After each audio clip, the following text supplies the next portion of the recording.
কি, সংবিধান সংস্কারের ওই প্রক্রিয়াকে জনগণ সমর্থন দিচ্ছে, কিন্তু করতে হবে পার্লামেন্টে যে প্রক্রিয়া আছে সেই প্রক্রিয়া অনুসরণ, 142 অনুচ্ছেদ অনুসরণ করেই আপনাকে করতে হবে। 1.5 মাসের মধ্যে আরেকটি এই হানা ভোট করেন, তারপর আবার 1.5 মাসের মধ্যে যদি আরেকটা নির্বাচন আয়োজন করতে যান, 3 মাসের মধ্যে জুটি জাতীয় নির্বাচন আয়োজন করা নির্বাচন কমিশনের পক্ষে দূরও হয়। পারস্পরিক দোষারোপের একটা বিষয় ছিল যে বিএনপির জন্য এটা ঝুলে গেছে বা বিএনপিটা সিগনেচার, আজকে তো আমরা সেটাও স্পষ্ট দেখতে পেয়েছি যে বিএনপিটা সিগনেচার করবে, সেটা স্পষ্টভাবে জানতে পেরেছি।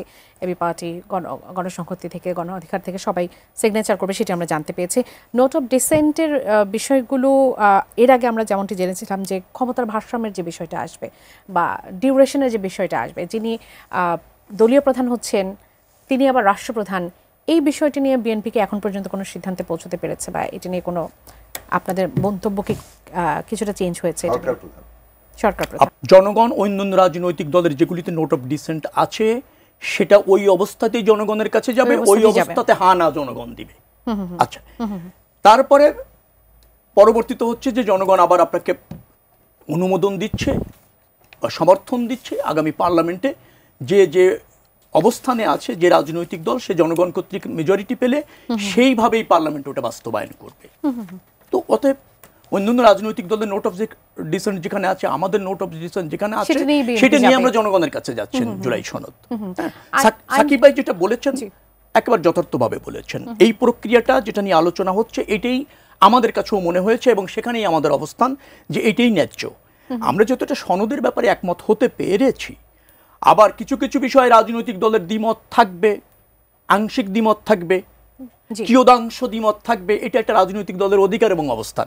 সেটা নিয়েই জুলাই সনদ জনগণের কাছে যাচ্ছে। জনগণ প্রথমে এটা অনুমোদন করছে, সমর্থন দিচ্ছে, তার পরবর্তীতে ওই সনদটা আবার সংবিধানে কিভাবে কার্যকর হবে, যেখানে সাংবিধানিক সংস্কারগুলি আছে সেটার জন্য আবার সংবিধান আপনার পার্লামেন্টকে, এই বিষয়টা আমি একটু জানতে চাচ্ছি যে সাংবিধানিক সংস্কারের যে বিষয়টার যে অধিকারটা দেওয়া হবে, আইনগত যে অধিকারটা দেওয়া হবে, সেখানে আসলে কোন পরিবর্তনগুলো হবে সংবিধানের, সেটি কি আগে থেকে স্পষ্ট করা থাকবে? সনদে তো আছে, সনদে আছে, সেখানে বলে দিয়েছে সেটি করতে পারে। হ্যাঁ, কোন দল কিভাবে চাচ্ছে সেটা বলা হচ্ছে, যাবে জি, কোন দল কিভাবে চাচ্ছে সেটা সনদের মধ্যে ওই ইস্যুতে তার অবস্থান ব্যাখ্যা করা হয়েছে।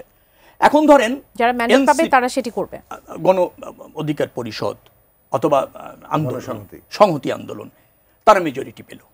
তো ওই ইস্যুতে সংবিধান সংস্কারের ওই জায়গাটা তাদের অবস্থানটা কি, তারা যদি 2/3 মেজরিটি পায় ওইভাবেই তারা করার অনুমতি পাচ্ছে। ধরেন 2/3 মেজরিটি পেল না, তখন তারা সরকার গঠন করলো, তখন তারা অন্য দলের সমর্থন নিয়ে কিভাবে ওইভাবে বাস্তবায়ন করার জন্য চেষ্টা করবে, এটি তাদের আপনার অধিকার অথবা এটা তাদের ক্ষমতা, জনগণ তাদের দিচ্ছে।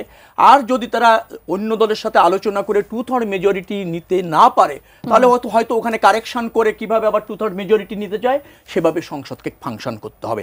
এটাই যথাযথ প্রক্রিয়া। কারণ সংবিধান আপনাকে যদি সংশোধন করতে হয় সংসদেই করতে হবে, এবং সেখানে আমাদের সংবিধানের 142 অনুচ্ছেদের ওই ক্ষমতা বলেই করতে হবে। জনগণ আপনাকে ওটাকে জোরালো করছে আর কি, সংবিধান সংস্কারের ওই প্রক্রিয়াকে জনগণ সমর্থন দিচ্ছে, কিন্তু করতে হবে পার্লামেন্টে যে প্রক্রিয়া আছে সেই প্রক্রিয়া অনুসরণ, 142 অনুচ্ছেদ অনুসরণ করেই আপনাকে করতে হবে। সে থেকেই আমরা যাচ্ছি। আমি কোনো অনৈক্য খুব একটা দেখছি না। এখন ধরেন জুলাই সনদের ব্যাপারে একমত হয়েছি, সবাই বলবে যে একই দিনে সাকিব ভাই যেটা বলেছেন যে ধরেন আগে হলে কি বিশেষ কোনো সুবিধা হতো কিনা, অথবা ধরেন আগে হলে তার প্রভাবটা নির্বাচনে পড়তো কিনা, অথবা ওই নির্বাচন আগে না হলে করা যাচ্ছে না, এই ধরনের কোনো শর্ত আছে কিনা, আইনি জটিলতা আছে কিনা, সেটা যেহেতু হচ্ছে না, অতএব জাতীয় নির্বাচনের দিন এটা করলে এটার উপস্থিতি বাড়বে এবং ধরেন দুটি নির্বাচন আয়োজন করা ব্যয়বহুল, সময় সাপেক্ষ। এখন আপনি যদি 1.5 মাসের মধ্যে আরেকটি এই হানা ভোট করেন, তারপর আবার 1.5 মাসের মধ্যে যদি আরেকটা নির্বাচন আয়োজন করতে যান, 3 মাসের মধ্যে জুটি জাতীয় নির্বাচন আয়োজন করা নির্বাচন কমিশনের পক্ষে দূরও হয়, তো সেই জায়গায় চিন্তা করার তো কোনো সুযোগ নেই। অর্থাৎ জাতীয় নির্বাচনের দিন করতে হবে বলে আমরা মনে করি। একটা জায়গা বলা দরকার, আজকের মিটিংটা আমার কাছে যেখানে খুব অর্থবহ মনে হয়েছে, যে জাতীয় নির্বাচন এটা যে অতীব গুরুত্বপূর্ণ এবং অতীব প্রয়োজন, সেটা অন্তর্বর্তীকালীন সরকার সহ দেশবাসী যেমন উপলব্ধি করে, অন্তর্বর্তীকালীন সরকার সেটা ধারণ করেছে। অন্তর্বর্তীকালীন সরকারের যে দায়িত্ব রয়েছে ফেব্রুয়ারির মধ্যে নির্বাচন করা, সেটা তারা অনুধাবন করেছে এবং সে ব্যাপারে তারা নিশ্চিত করেছে।